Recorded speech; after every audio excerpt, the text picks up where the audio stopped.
Welcome everyone to week 3 of Formula G. I am Zotomo and I'm joined by Calamity as always. How are you doing? Yeah, hello, I'm doing good. How are you? I'm doing great. Yeah, week 3 saw us in Quebec. So kind of a different race, not an entire country map, but a province map in Canada for Yeah, sure. it's the first time we've played on a map that isn't a whole country, but purely based on size, Quebec can probably rival Spain at least. Yeah. Just maybe not that much coverage in it. Indeed. Well, let's take a look at those locations we had in that feature race to start us off. Two locations to start right in the heart of Montreal. Well, not downtown, but in the city itself. Yeah. Well, So round one, Calamity. yeah, just give me a second. Round one was actually not quite in Montreal. It was a bit further down to the southwest, in a little city called Beauharnois, probably. Oh. Beauharnois. Um, right beside a bridge. Actually, a quite interesting looking bridge, the Herbert Suspension Bridge. I went west. It wasn't like there were plenty of signs straight away to tell you which city you're in and everything. Um, the question was just where is the city in and of itself. Mhm. And yeah, there were quickly you were able to find signs. I think for the road 132. And at that point, when you've got 5 minutes of time and Quebec isn't that big, just looking for the road close to a river. There's not that many big rivers either. Shouldn't prove too difficult, especially because it didn't look very northern. So your search radius was relatively small.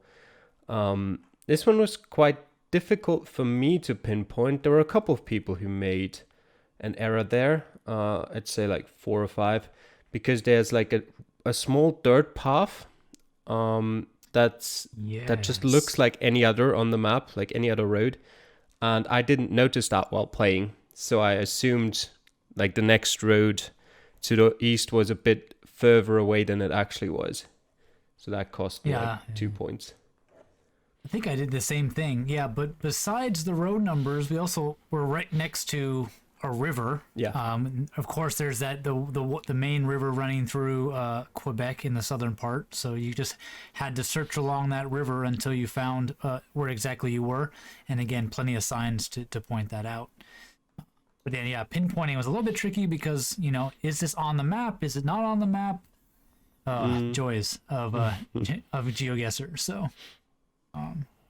Yeah, round two, Calamity. Yep, this one was actually right in the middle. Well, it's not that in the middle, but sort of to the west, still in the main city of Montreal there. And we spawn in front of a medical facility that says Centre Medical Salaberry, which I'd first assumed might be like a district of Montreal. Like we also spawned like across the vet, like that Clinique Vétérinaire de Montreal. So that made the city clear pretty quickly. Um, but yeah, Salaberry I don't think is a suburb slash district. I don't really know the exact term. But to the east, pretty soon, there was a crossing with the 15, the highway. And that made it relatively easy to find the right road in Montreal. The 15 does pretty much go throughout the whole city. But again, 5 minutes of time, you were looking for the Salaberry Road. It looked like a relatively big road. So I think that's probably how most people got there. Yeah. Just kind of once you figure out the general area, there's Mm, quite a few road names and around, and just the 5 minute timer again is pretty generous yeah. to give you the time you need to find that. So. Round three caused quite a stir among the drivers, to say the least, on the Reddit and in Discord. What was up with round three, Calamity? Yeah, I haven't actually read too much through locations of the feature race. I myself was very confused in this round because there were a lot of town names around, or things that I thought were town names, but that actually weren't. We were near the town of Clermont, which I have never seen anywhere in those 5 minutes. But I went east towards the St. Lawrence River again, And there I found some signs with distances towards pretty much everything in that area, which made me pretty sure of where we had to be.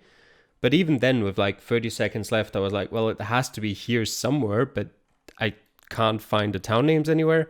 I can't find any of the buildings. I'm just going to guess there, sort of probably the right area. And I got like 50 meters off, which I was relatively happy about. But yeah, just a confusing round for me. Yeah, a lot of the complaints seem to revolve around the fact that some of the names of point of interest on the map didn't quite match up with where they were supposed to be, depending on the zoom level you are at. The pins seem to move around a little bit, so some of the drivers said that they had a hard time knowing where they should put their pin, because if they zoomed out, they were way off, or they zoomed in further, it was in a different place, and so whatnot. But yeah, very tricky. I think I was in the same boat as you. I didn't find really good information until almost less than a minute to go, and then you're just scrambling to even be in the neighborhood, let alone pinpointing. So yeah. Round 4 saw us in the other major city in Quebec City. Yeah, that was probably even worse for most of the drivers. I'm just looking through the results here. I think this round had even less 5Ks than the other one. This had 3, and the other location had around 6 or 7. Mostly because pretty much you were you could choose a couple of ways to go, and you were right on the outskirts of Quebec. So basically, if you went into Quebec, you were pretty likely to find good information, being that it's a pretty large city. You were probably going to find some road numbers and everything. If you went outside of Quebec, you pretty much had nothing. And having nothing in Quebec, as it is a pretty big state, and it does have quite a bit of coverage up north in some select areas, I was kind of thinking, well, there's absolutely no information here. I'm going to assume we're somewhere north, because if we were close to a bigger city, I'm sure there would be some information here, or at least the city name somewhere, but nope, there wasn't. And yeah, quite a lot of people, me, Giovanni, and the basement, we all went in sort of that northwestern area of Quebec where there's a batch of coverage there. And quite a few other people didn't get 5Ks, even though they got relatively close. So yeah, probably the hardest round, even if it might not have been as controversial as round 3. Yeah, I think I got lucky with around a minute or so left. I found I think it was the 175, and then was just scrambling. Okay, well, we're near a big city and we're down here somewhere, but again, pinpointing was impossible. But was this the round you showed me your path tracker? You maybe went off literally avoided every major road. If you remember, put that up on screen. Okay. I got very unlucky as well with that. Apart from just, maybe I just chose the wrong way, unluckily, in I think you one of my chose the decisions. wrong way, like at every intersection you went to. Because if you would have turned a different way at any of them and gone straight, you would have hit a big road. But I think except for the first 2 turns I did, turn 3 was wrong, turn 4 was wrong, turn 5 was wrong, turn 6 was okay. It was not the worst one. Either direction was pretty meh. And then I could have turned for turn 7, which I didn't, which was wrong. And yeah, then pretty much time ran out. Yeah, and it's one of those things where when you look at it on a map, you're like, it's so obvious where you are, and you're like, oh yeah, if I'd only turn this way, but it's not always clear when you're on the ground, right? That left is better than right, especially when it's like sparse suburb, and you're like, where am I supposed to go? Right? Left looks like might lead to something, right looks like might lead to something. Guess I'm choosing left. Wrong. Yeah. But our final round 5, quite an interesting place, way out east in the province. Yeah, the only location that wasn't relatively central along the St. Lawrence, it was still along the St. Lawrence River, actually. All of them were, pretty much. But yeah, as you said, quite far east near the town of Gaspé. I didn't move far at all. I pretty much didn't even leave the junction we started at because it had all the information you needed. That you were actually, let me go into the route and see exactly what it said again, because it's been a few days and I might have forgotten something. I think there was a sign that had like two or three city names like right near the start. Yeah, it also said right at the junction that you're along the 198 that goes west and east, and it's called the Rue York Sud. So, and the other direction, the other road is the Rue York West.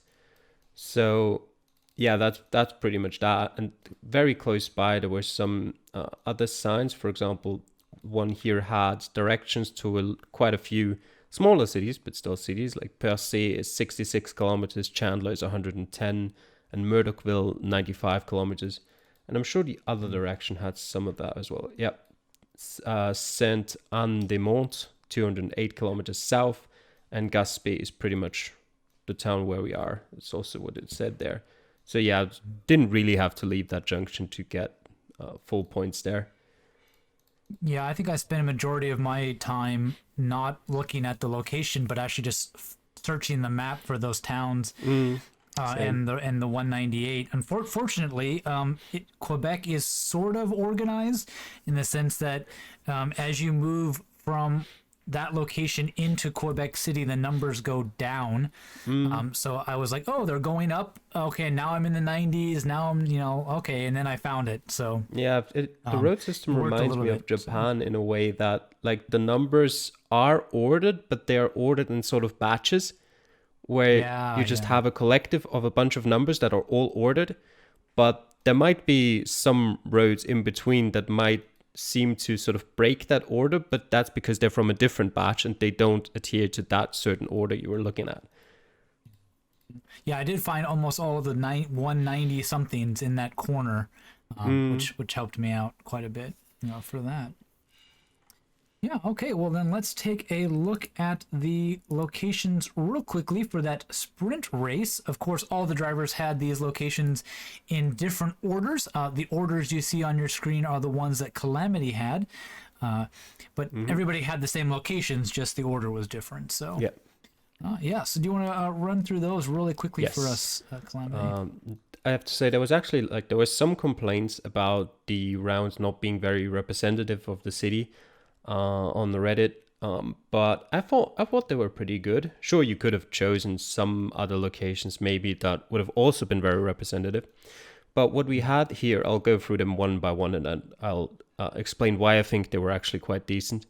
Round one started us off near the Olympic Stadium in Montreal, which in and of itself, that probably explains it already. That's a decent round in the Botanical Garden as well. The one thing here that I found not ideal is that the how there's, if you zoom closely into the map, you actually see the outlines sometimes, that sort of 3D like outlines of like important buildings. And I was using that to try and pinpoint, but it didn't quite match up what I saw in the street view. So that cost me, well, over 100 points there. It was 82 meters off. It actually took me probably too long to find the location in the first place, so I didn't have that much time to pinpoint anymore. Otherwise, I would have done it with roads or anything like that. But yeah, I think that's just slightly off. I don't think I've ever had to pinpoint with these 3D models, so I'm not familiar if that's just a common thing. But yeah, that's just because Ben actually made a mistake where the two drivers that were supposed to start in the row for me and I think it was Mr. Blue on the grid should have had 10 seconds more. He mistakenly put the same link that we had for them as well, so they had 10 seconds less. So I could actually see 4 people on my result screen, and with the exception of Mr. Blue, all of them just made slight mistakes on that round. Closed was a bit closer than me, but still lost a couple points there, and Simi was a bit down the road. So yeah, I'm going to assume some other people, because I can't see their results, so I have to assume, but that they made some mistakes there as well with pinpointing. But that's enough of round one. Let's go to round two. That was there's basically, in Montreal, the Montreal Grand Prix track for Formula One and everything like that is on an island, and there's 2 bridges connecting downtown Montreal to that island. Round 2 was close to the first of those 2 bridges, which is called Concorde Bridge, and it started you off like right about at the start of the bridge, still on the mainland. It wasn't the easiest to pinpoint as well. There wasn't too much information for you there. Kind of a bit down the road of where the curve starts, but not too difficult with a bit of estimating if you had the time for it. Why I thought that round was good was if you went towards the northeast, you got onto the Concorde Bridge and you saw one of probably the most recognizable attractions of Montreal, which is the Biosphere, which is very easily recognizable. I've been to Montreal 6 years ago, I think, and that's like one of the 2 or 3 things that I remember from there. With the other being, of course, the Formula One track, and the third one being some random highway junction, which looked very weird. But yeah, I think that was quite a good round because of that. And then we go straight on to round 3, which just for me and 3 others at least happened to be the bridge right next to it, which of course was a bit lucky. The other bridge connecting this island, the island of St. Helen, to the island of Notre Dame, which the Formula One track is on. Unfortunately, I didn't actually recognize that straight away, and I went west instead of east, so I didn't see the Formula One track while I was playing. But it sort of teleported me onto a side road on the island of St. Helen, and I went north from there, and then I saw the Biosphere again, so I was like, okay, that's where we are. But yeah, again, obviously location right next to the Formula One track. Maybe it would have been fun to have a location on the Formula One track itself, because it is covered in Street View and you can move around there quite a bit. Also, fun fact, in real life, you can pretty much at any time, I think, go along the Formula One track, and you can even like drive along it with a car. It's sort of sectioned off into 2 different halves. That's quite fun to do, but I'm wasting time here and I should be talking about the other locations. Round 4 was on the western edge of Montreal, which was Bizard Island.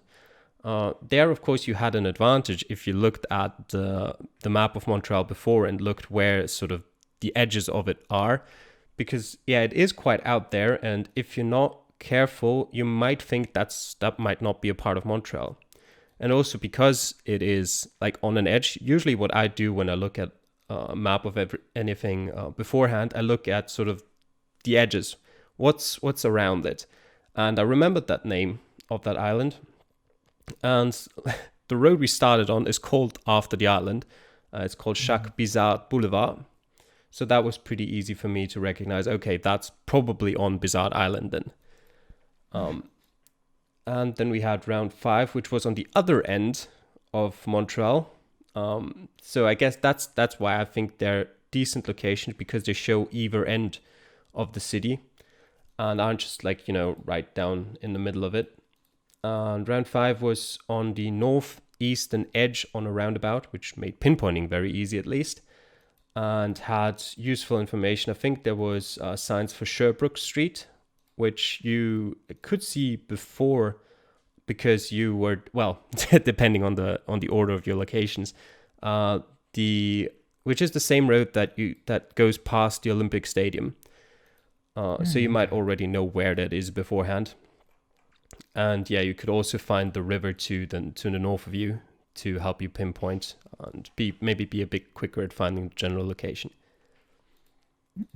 Well, very nice. Yeah, it would kind of a little bit luck for you there, getting those 2 bridge locations back to back. We spoke about it last week at how since these locations are shuffled, you might have some advantages depending on how your lot came out. And it sounded like you got a bit lucky. Yeah, but that's a good tip about checking out the edge of the map as well. What's close by, what's the difference between the north end of the map and the south end of the map, and things like that. That can help you when you actually get into play. Yeah, there's also the thing of, if you know everything that's sort of on the edges of the map, and you're in game and you don't recognize any of the names, then you're probably somewhere in the middle of it. So when you just have to guess randomly because you didn't quite find out where you are, you're probably more likely to be right if you just guess in the middle somewhere. Very good advice indeed. Well, let's see what all this means for the results of week 3 with these interesting locations.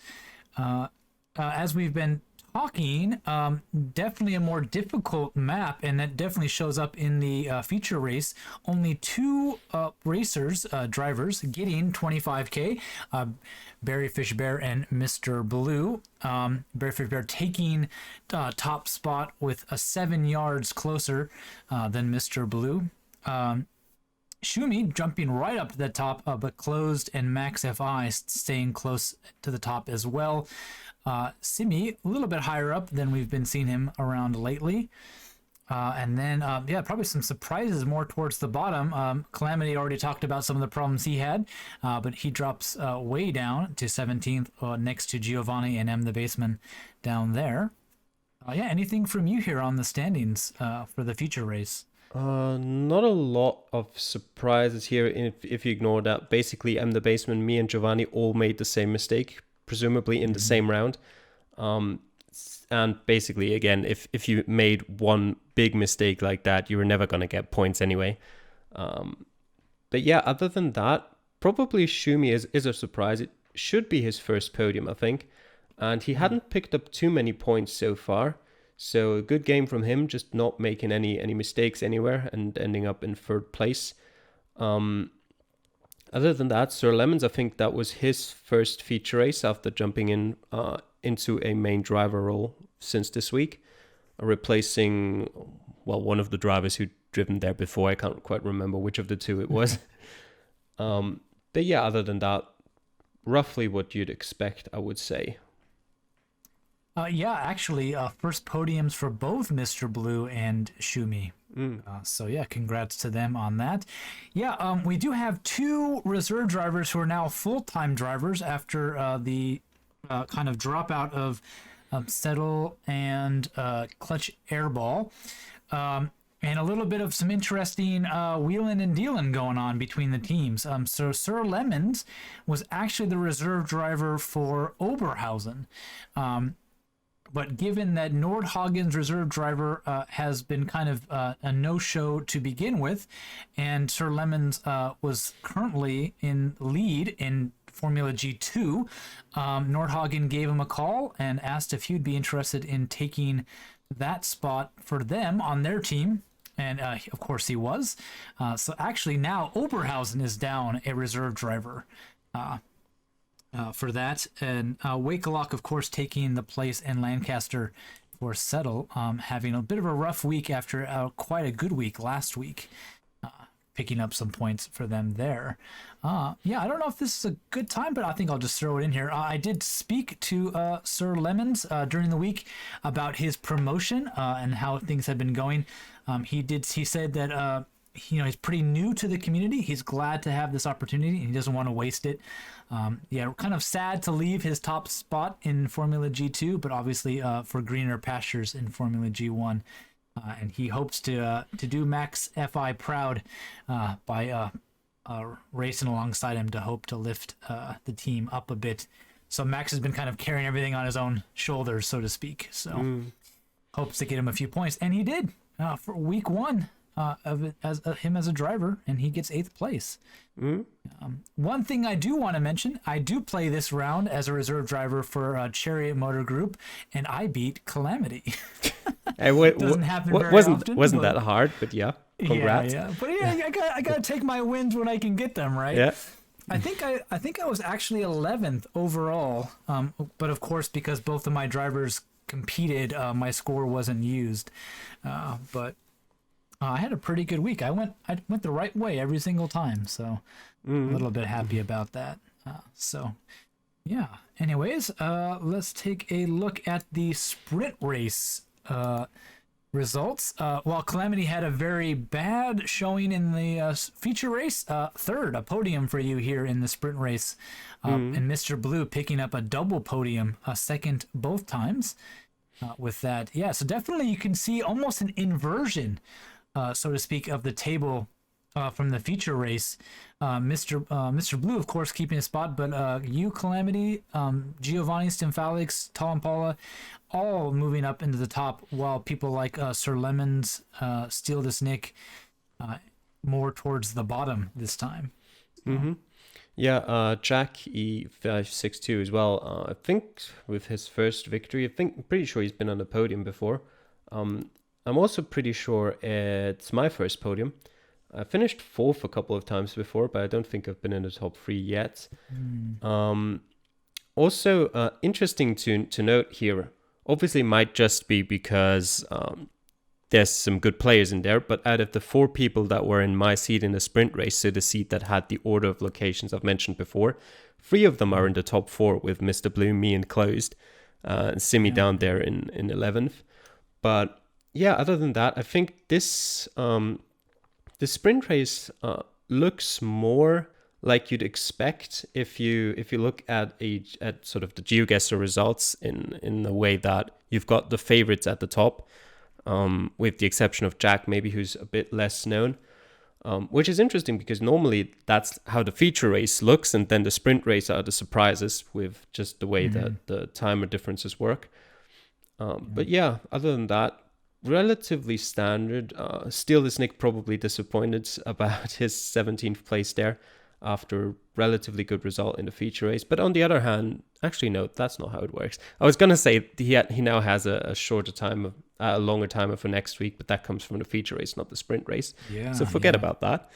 But yeah, relatively expected results here for the most part.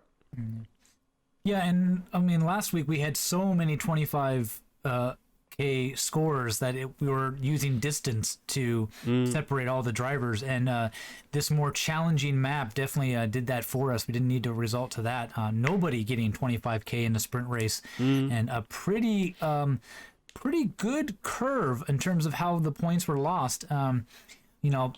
All the way down, and then quite a bit of a drop off towards the bottom. But yeah, maybe a bit of a normal statistical breakdown, you might want to say, for this race. So I don't know about you, but I like it when there's not a lot of 25Ks. Yeah, I agree. Because it just kind of shows that the ceiling was very high, and the drivers are trying to reach that.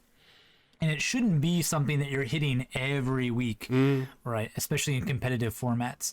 It really should be an achievement to say that you got 25K. So I definitely liked how this week played out for that. So let's take a look at what that meant for all these standings for the drivers individually. Closed, keeping his top spot still, despite a little bit of a rougher week. Max FI and Mr. Blue rounding the top 3. That double podium for Mr. Blue sees him catapulted all the way up to the top for him there. Yeah, Calamity, you're still in 6th place, hovering around that just outside of the top 3, as you usually do. Yeah, Sir Lemons picking up his first points means he doesn't come in at the bottom of the table, in 17th place for him. And Wakelock's good showing from last time keeps him up at 14th. Yeah. Yeah, I'm definitely getting crowded, though, towards that middle, between 5th place and 8th place. Pretty close, Clem. And we're sort of slowly moving towards the point where drivers just don't jump around massively in the rankings anymore. Apart from Mr. Blue, who, as you said, catapulted himself forward from, I think, 12th or something like that to 3rd. Yeah. There weren't really... I don't think there was another driver who moved more than 3 places. And for the most part, it was just people maybe swapping places with the one in front of the one behind them.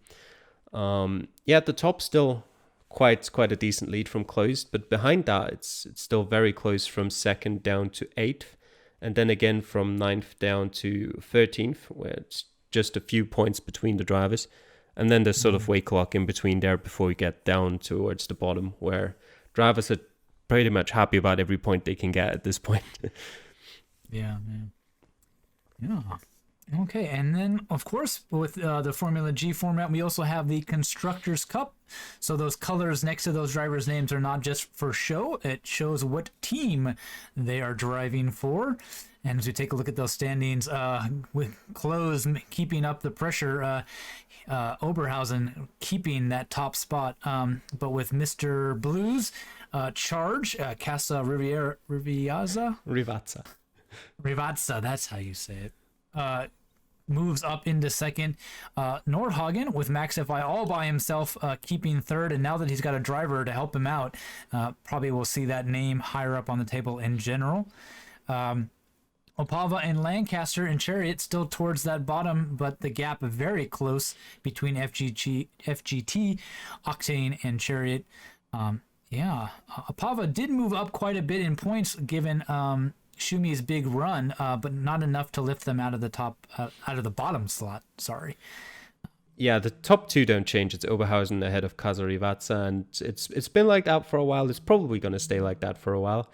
Then behind that comes Scanstorm, with Tollenpal and Orpheus, probably the only team where both drivers are very close in the standings. They're currently behind each other, I think in 8th and 9th. Apart from those two, pretty much for every team, you've got one driver who's getting a lot of points, and the other one's just kind of lagging behind. I guess that's the way the teams were set up in the first place. Putting first place together with 20th place in the preseason events. But yeah, you can see that replicated here in the drivers' individual championship. Yeah. Okay. Well, then let's take a peek at the map, which we'll be competing on in week 4 next week. It's Brazil and Sao Paulo. So the feature race is the Brazil map by Mapper, which I believe we used for the Reddit League last season as well. Yep. If I'm not mistaken. Average score 12,589. It's been played just over 1,000 times with over 2,000 locations and 27 likes. And as always, the sprint race map will be custom made for this race in the city of Sao Paulo. Yeah, so I mean, everybody knows Brazil, Calamity, at least if you've been around for any length of time at all. What have you got for us on Brazil and Sao Paulo? Brazil is going to be interesting, mainly because if you look back at the Reddit League results for Season 2 in Brazil, it was quite different in terms of some people practiced very well for Brazil and got very good scores. Some people didn't practice that much or just didn't practice in the right way, I guess, and dropped very low with their points. I think there were some that were around the 10,000 point mark or even lower. And we've got a bit more time here now with 5 minutes instead of somewhere between 3 and 4.5 as we did for Reddit League. But I don't think that for a lot of these locations in Brazil, depending on if Ben actually chooses a seed and doesn't just go for the first one that gets picked out. But for a lot of locations in rural Brazil, I don't think that minute or so more is going to help you much. But yeah, it could like if we get a lot of urban locations, probably the scores aren't going to be that low. But it could. Well, let's just say we're not going to see a repeat of France with like 9 people or so getting perfect scores. Yeah. And yes, Sao Paulo as well. It's an interesting city. There is quite a lot of suburbs in Sao Paulo that I think you can relatively regularly find names of. But even then, it's huge. So good luck finding those names. Again, it'll depend a lot on how much time you have. I think if we get anything below 3 minutes, I'll be very surprised if we get a perfect score. Not that difficult to pinpoint, but again, just finding the general location and then finding the street in that mess of thousands of different small side roads is going to be very difficult. Yeah, indeed. Yeah, I think we can all just be thankful we're not in Brasilia. I think Ed has said several times about how horrible that city is designed, and he has like whole tutorials just for that city because of how weird it is. But Sao Paulo, much nicer, at least for that. Yeah, Brazil, obviously, the largest country we've been in. It's only been 4 weeks, but definitely the largest so far. And we'll pose some very unique challenges for the drivers in even a 5-minute time limit for them. Yeah. Wait, give me a second. I want to look up how big Australia is in comparison. Okay, you're right. It's not the largest country by a distance, but it is in fact larger than Australia. Yeah, because I think Brazil is the third largest country. That doesn't seem right. There's Second? definitely Russia, US, Canada are definitely bigger. Just from what I've got Canada, here, yeah. China is bigger as well. That's right, China. Never mind. Yeah, the fifth Yeah. largest country. Okay, Okay, you're yeah, close. top 5 or something. That was close. Yeah, you gotta give me something here. Yeah, it's like, oh yeah, well then Australia, and then oh yeah, China, and then oh yeah, India, and you think, oh yeah, crap, I didn't think about all those other countries, right? But yeah. Well, that'll do it for us for today. Yeah, I hope you all enjoyed this look at the week for Formula G. We do this show every week after the challenges wrap up to kind of summarize everything for you and give you a bit of the taste of what happened. Yeah, so if you like the video, please hit that subscribe button so you don't miss out.